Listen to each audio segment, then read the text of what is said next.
La prise en charge des personnes âgées est un enjeu majeur. Le projet de loi sur l'autonomie et le grand âge est attendu d'ici cet été. Ce chiffre, 21% des personnes de plus de 85 ans résident en établissement.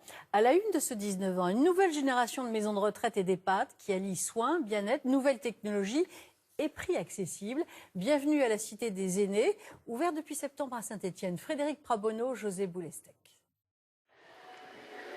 Bonjour messieurs, dames. À 86 ans, Maryse Perficou vient d'emménager dans un nouvel appartement.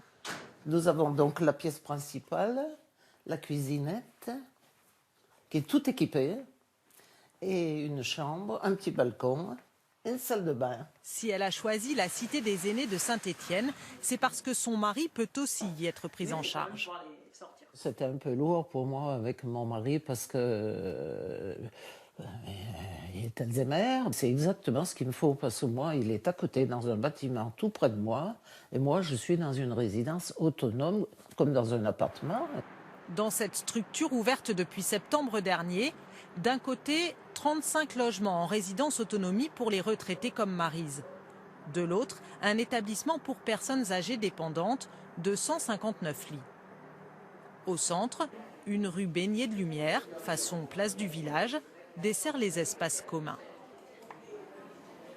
Une petite salle de lecture avec distributeur de boissons. La conciergerie, voilà, avec notre petite Sarah, qui est très très gentille, très dévouée pour les personnes âgées. Si une résidente a l'habitude de se faire épiler les sourcils tous les 15 jours et de manger sa pomme à 4 heures, je vais lui prendre rendez-vous avec l'esthéticienne et je vais aller chercher chez le maraîcher du coin ses pommes Gala.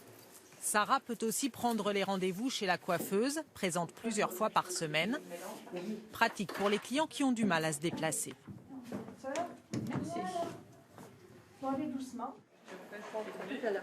De l'autre côté de la rue, un restaurant ouvert à tous, en particulier aux familles. On reviendra éventuellement manger un midi puisqu'il y a un menu qui a l'air assez sympa. Je ne sais pas trop ce que mon grand-père va choisir, mais ça a moins le côté triste, on va dire, d'une maison de retraite un peu classique. Comme dans les maisons de retraite classiques, on trouve ici l'inévitable terrain de pétanque, mais l'établissement est à la pointe des nouvelles technologies. Dans le cabinet médical, un chariot de téléconsultation. De l'autre côté de l'écran, 2 spécialistes des plaies. Ils vont examiner à distance cette blessure qui ne guérit pas et donner leurs recommandations. Mettre votre bétatule sur la plaie uniquement. Pour un rendez-vous physique à l'hôpital, il aurait fallu plusieurs semaines d'attente et déplacer la patiente. C'est fatigant pour eux, donc si on peut éviter par la téléconsultation d'avoir à les déplacer, c'est une bonne chose. En plus, l'infirmière, elle a l'information en direct. Je vais être tranquille. Vous êtes mieux être tranquille. Au revoir. Prenez soin de vous. Parmi les outils pour prendre soin des résidents, ce robot émotionnel. Alors, tu es contente. Et vous et moi aussi. Qu'est-ce qu'on voudrait lui dire? Je t'aime. Ah, c'est agréable.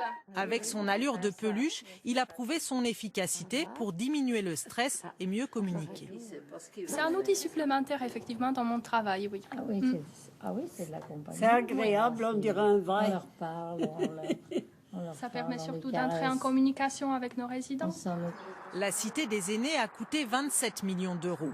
Ses tarifs, 34 € par jour pour un petit appartement, 60 € pour une chambre en EHPAD. L'établissement est géré par la Mutualité française de la Loire.